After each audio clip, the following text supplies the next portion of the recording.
ఆనాడు సైబరాబాద్ తయారు చేస్తే చాలామంది ఎగతాళిగా మాట్లాడారు, కంప్యూటర్ అన్నం పెడుతుందా అని. ఈరోజు అదే ఐటీ కోట్లాది మందికి ఉద్యోగాలు కల్పిస్తుంది. అందుకే ఆయన విజనరీ అంటారు చాలామంది. కానీ మన రాష్ట్రంలో ఒక టీమ్ 11 ఉందండి. అర్థమైందా రాజా? అర్థమైందా రాజా? టీమ్ 11 వాళ్ళ కల్తీ మద్యానికి, కల్తీ నెయ్యికి, బాబాయిని లేపేసేదానికి బ్రాండ్ అంబాసిడర్లు. ఎంత అన్యాయంగా ఈరోజు వాళ్ళు వాదిస్తున్నారు కూడా మనం చూడాలి. ఈ టీమ్ 11కి కెప్టెన్ ఉన్నాడు. మన గుంటూరుకి వెళ్ళి చెప్తున్నాడు క్లీన్ చిట్ వచ్చిందని. నిజంగా నాకే అర్థం అలా, ఈ మహానుభావుడు అసలు ఏం చదివాడరా బాబు అని. చార్జ్షీట్ ఇంగ్లీష్లోనే, ఇంగ్లీష్ వచ్చా ఈ మహానుభావుడికి. 250 కోట్ల రూపాయల అవినీతి దేవుడిని అడ్డంగా పెట్టుకుని వెంకటేశ్వర స్వామి దగ్గర నుంచి 250 కోట్ల రూపాయలు దోచేసిన వాళ్ళు ఈరోజు క్లీన్ చిట్ వచ్చిందని చెప్తున్నారు. అంటే దుష్ప్రచారం ఎలా చేస్తున్నారు దయచేసి మనందరం గమనించాల. సంక్షేమం చేస్తాం, అభివృద్ధి చేస్తాం, దాంతోపాటు ప్రతిపక్షంలో ఉన్న ఈ టీమ్ 11 చేస్తున్న తప్పుడు ప్రచారాన్ని తిప్పికొట్టాల్సిన బాధ్యత కూడా ఇక్కడున్న మనందరి పైన ఉంది. మనందరం చూసాం 2019లో వివేకానంద రెడ్డి గారు గుండుపోటుతో చనిపోయారని అదే దొంగ ఛానల్లో బ్రేకింగ్ లేశారు. అందరూ అయ్యో పాపం పెద్దయినా గుండుపోటుతో చనిపోయాడు ఏంట్రా అనుకున్నాం. తర్వాత తెలిసింది గుండుపోటు కాదు, గొడ్డలిపోటు అని. వాళ్ళు ఎట్లా తయారయ్యారంటే, మనం ఒక్కరోజు ఆలస్యమైనందుకు అదే దొంగ పేపర్లో సగం పేజ్ కింద చూస్తే చంద్రబాబు నాయుడు గారి చేతిలో కత్తి పెట్టి చూపించారు. అంటే వాళ్ళే చంపి, జగన్మోహన్ రెడ్డికి తెలుసు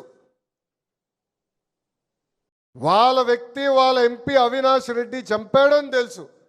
తెలిసినా సాక్షికి ఫోన్ చేసి, సాక్షి పేపర్కి ఫోన్ చేసి చంద్రబాబు నాయుడు గారి చేతుల్లో కత్తి పెట్టండి, అది చూపించండి అని చెప్పే పరిస్థితికి వచ్చారు. ఆ రోజు మనం అది తిప్పికొట్టలేదు కనుకనే మనం తీవ్రంగా నష్టపోయాం. ఇది మనం గుర్తుపెట్టుకోవాలి. సంక్షేమ అభివృద్ధితో పాటు మనం చేస్తున్న కార్యక్రమాలతో పాటు ప్రజల్లో చైతన్యం తీసుకురావాల్సిన బాధ్యత మనందరిపైన ఉంది. ఎన్నికల్లో మనం సూపర్ 6 హామీలు ఇచ్చాం. భారతదేశంలో ఏ రాష్ట్రం ఇవ్వని విధంగా ఈరోజు మనం పెన్షన్ ఇస్తున్నాం. వృద్ధులకి 4,000 రూపాయలు, వికలాంగులకి 6,000 రూపాయలు, బెడ్కే పరిమితం అవుతే 15,000 రూపాయలు పెన్షన్ మనం ఇస్తున్నాం. నేను ఛాలెంజ్ చేస్తున్నా, చూపించండి భారతదేశంలో ఇంకొక రాష్ట్రాన్ని, ఇంత పెన్షన్ ఇస్తున్న రాష్ట్రాన్ని మీరు చూపించండి. మనకన్నా 5 రెట్ల ఆదాయం వచ్చే ఎక్కువ రాష్ట్రం కూడా దరిదాపుల్లో ఇంత సంక్షేమం చేయట్లేదు. దీంతోపాటు మనం తల్లికి వందనం కార్యక్రమం చేపట్టాం. అన్నదాత సుఖీభవ కార్యక్రమం కింద 2 విడతలు డబ్బులు వేసాం. స్త్రీ శక్తి కింద ఉచితంగా బస్ ప్రయాణం కల్పించాం.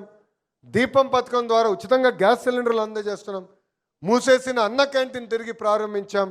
ఆంధ్ర రాష్ట్ర చరిత్రలో ఎప్పుడు జరిగిన విధంగా 150 రోజుల్లో 16,000 టీచర్ పోస్టులు కూడా మనం భర్తీ చేశాం.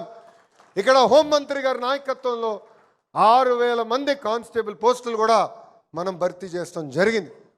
మాట్లాడాలి, చెప్పాలి, ప్రజల్లో చైతన్యం తీసుకురావాలి. భారతదేశంలో 10 రూపాయలు పెట్టుబడి వస్తే దాంట్లో ₹2.50 ఈరోజు ఆంధ్ర రాష్ట్రానికి మనం తీసుకొస్తున్నాం. అంటే సుమారుగా 25% పెట్టుబడులు ఆంధ్ర రాష్ట్రానికి తీసుకొస్తున్నాం, గ్రౌండ్ చేస్తున్నాం, ముందలు తీసుకెళ్తున్నాం. అహర్నిశలు కష్టపడుతున్నాం. ఎంత పని ఉన్నా, ఎంత ఇబ్బంది ఉన్నా ప్రతి వారం ఒకరోజు మన జాతీయ అధ్యక్షుడు చంద్రబాబు నాయుడు గారు పార్టీ ఆఫీస్కి వస్తున్నారు, కార్యకర్తల్ని కలుస్తున్నారు,